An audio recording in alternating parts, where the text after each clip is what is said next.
இவங்கெல்லாம் யாருன்னு கேட்டேன். சொன்னார் ஈரோட்டினுடைய டாப் 25 என்னுடைய சமுதாயம் சார்ந்தவங்க அப்படின்னு சொன்னார். ரொம்ப மகிழ்ச்சியாக இருக்குது. நான் விப்புல் வந்து எங்களுக்கு ரொம்ப எங்கள் கூட ஒரு மாமா மாப்பிள்ளை பேசுகிற அளவுக்கு எங்களோட உறவோடு இருக்கிறது. இல்லைன்னா அவர் சீக்கிரம் கீழே கூப்பிட்டுக்க மாட்டார் யாரையும். என்கிட்ட ஃபோன் பண்ணார், நான் இந்த மாதிரி ஒரு இது இருக்குது, வந்து அவங்களெல்லாம் பார்த்துட்டு போங்கண்ணே அப்படின்னாரு. கண்டிப்பாக வரேன்னு சொல்லிட்டு வந்தேன். நான் ஒரு இடத்துல வேற ஒன்றும் சொல்லலை.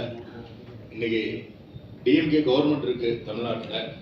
முதலமைச்சரை ஏற்கனவே இந்த முதலமைச்சரை பற்றி தெரியும். ஓகே, இவர் ஈஸியாக அணுகக்கூடியவர், எளிதில் அணுகி எது நம்மளுடைய பிரச்சனைகள் எதுவாக இருந்தாலும் நேரடியாக சொல்லக்கூடிய, அல்லது அந்த துறை சார்ந்த அமைச்சர்களை நேரடியாக அணுகி சொல்லக்கூடிய அளவில் இன்னைக்கு இருக்கக்கூடிய அரசாங்கம் ஒரு இந்த மாதிரியான வியாபார நிறுவனங்கள் மட்டுமல்ல, ஒரு மிகப்பெரிய தொழிற்சாலைகள் இந்த மாதிரி ஏதாவது ஒட்டுமொத்தமாக தொழில் வளர்ச்சிக்கான ஒரு அரசாக இருக்கிறது. உங்க எல்லாருக்கும் தெரியும்.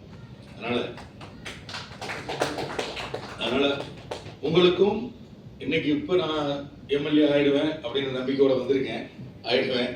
ஆனா உங்களுக்கு